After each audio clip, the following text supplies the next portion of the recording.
There's no feeling more intense than starting over. If you deleted your homework the day before it was due, as I have, or if you left your wallet at home and you have to go back after spending an hour in the commute. If you won some money at the casino and then put all your winnings on red but it came up black. If you got your best shirt dry cleaned before a wedding and then immediately dropped food on it. If you won an argument with a friend and then later discovered that they just returned to their original view. Starting over is harder than starting up. If you're not ready for that, like if you've already had a bad day, then what you're about to go through might be too much. Feel free to go away and come back. I'll be here. Alright, thanks for coming with me on this trip. I'll understand if you have to take a break at any point. Just find a safe place to stop and quit the game. Don't worry, I'll save your progress, always, even your mistakes. This game is a homage to a free game that came out in 2002, titled Sexy Hiking. The author of that game was Jazzo, a mysterious Czech designer who was known at the time as the father of B games. And B games are rough assemblages of found objects. Designers slap them together very quickly and freely, and they're often too rough and unfriendly to gain much of a following. They're built more for the joy of building them than as polished products. In a certain way, Sexy Hiking is the perfect embodiment of a B game. It's built almost entirely out of found and recycled parts, and it's one of the most unusual and unfriendly games of its time. In it, your task is simply to drag yourself up a mountain with a hammer. And that act of climbing, in the digital world or in real life, has certain essential properties that give the game its flavor. No amount of forward progress is guaranteed. Some cliffs are too sheer or too slippery. And the player is constantly, unremittingly in danger of falling and losing everything. Anyway, when you start Sexy Hiking, you're standing next to this dead tree that blocks the way to the entire rest of the game. It might take you an hour to get over that tree, and a lot of people never got past it. You prod and you poke at it, exploring the limits of your reach and your strength, trying to find a way up and over. And there's a sense of truth in that lack of compromise. Most obstacles in video game worlds are fake. You can be completely confident in your ability to get through them once you have the correct method or the correct equipment or just by spending enough time. In that sense, every pixelated obstacle in Sexy Hiking is real.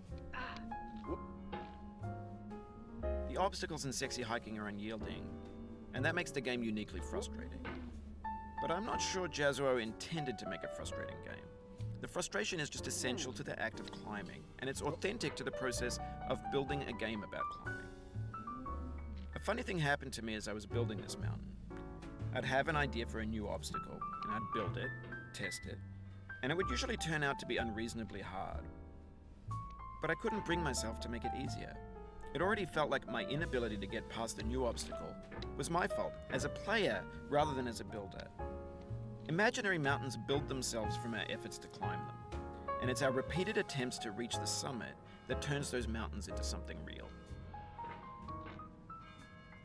When you're building a video game world, you're building with ideas, and that can be like working with quickset cement. You mold your ideas into a certain shape that can be played with, and in the process of playing with them, they begin to harden and set until they're immutable, like rock. And at that point, you can't change the world. Not without breaking it into pieces and starting fresh with new ideas.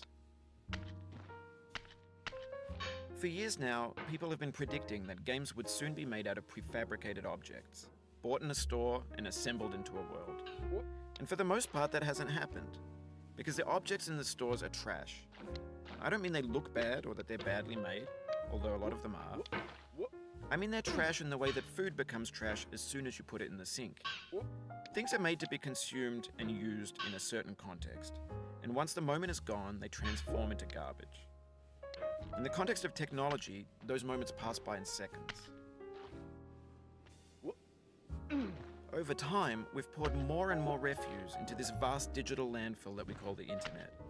It now vastly outnumbers and outweighs the things that are fresh and untainted and unused. When everything around us is cultural trash, trash becomes the new medium, the lingua franca of the digital age. And you can build culture out of trash, but only trash culture. B games, B movies, B music, B philosophy. Maybe this is what digital culture is. A monstrous mountain of trash, the ash heap of creativity's fountain. A landfill with everything we ever thought of in it. Grand, infinite, and unsorted. There's 3D models of breakfast, Gen X's fanfic novels, scan magazines, green screen Shia LaBeouf, banned snuff scenes on Live League. Facebook's got lifelike bots with unbranded adverts and candid shots of Kanye and Taylor Swift mashups, car crash epic failed GIFs, Russian dashcam vids, discussions of McRibs, discarded, forgotten, unrecycled, muddled, rotten, untitled. Everything's fresh for about 6 seconds, until some newer thing beckons, and we hit refresh. And there's years of persevering disappearing into the pile, out of style, out of sight. In this context, it's tempting to make friendly content that's gentle, that lets you churn through it but not earn it. Why make something demanding if it just gets piled up in the landfill, filed in with the bland things? When games were new, they wanted a lot from you. Daunting you, taunting you, resetting and delaying you. Players played stoically. Now everyone's turned off by that. They want to burn through it quickly, a quick fix for the fickle, some tricks for the clicks of the feckless. But that's not you, you're an acrobat. You could swallow a baseball bat. No.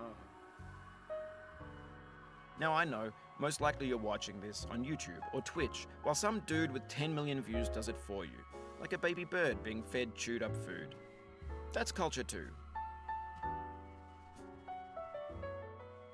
But on the off chance that you're playing this, what I'm saying is, trash is disposable, but maybe it doesn't have to be approachable. What's the feeling like? Are you stressed? I guess you don't hate it if you got this far, feeling frustrated. It's underrated. No. An orange is sweet, juicy fruit locked inside a bitter peel. That's not how I feel about a challenge. I only want the bitterness. It's coffee. It's grapefruit. It's licorice. It feels like we're closer now. Composer and climber, designer and user. You could have refused, but you didn't. There was something in you that was hidden, that chose to continue.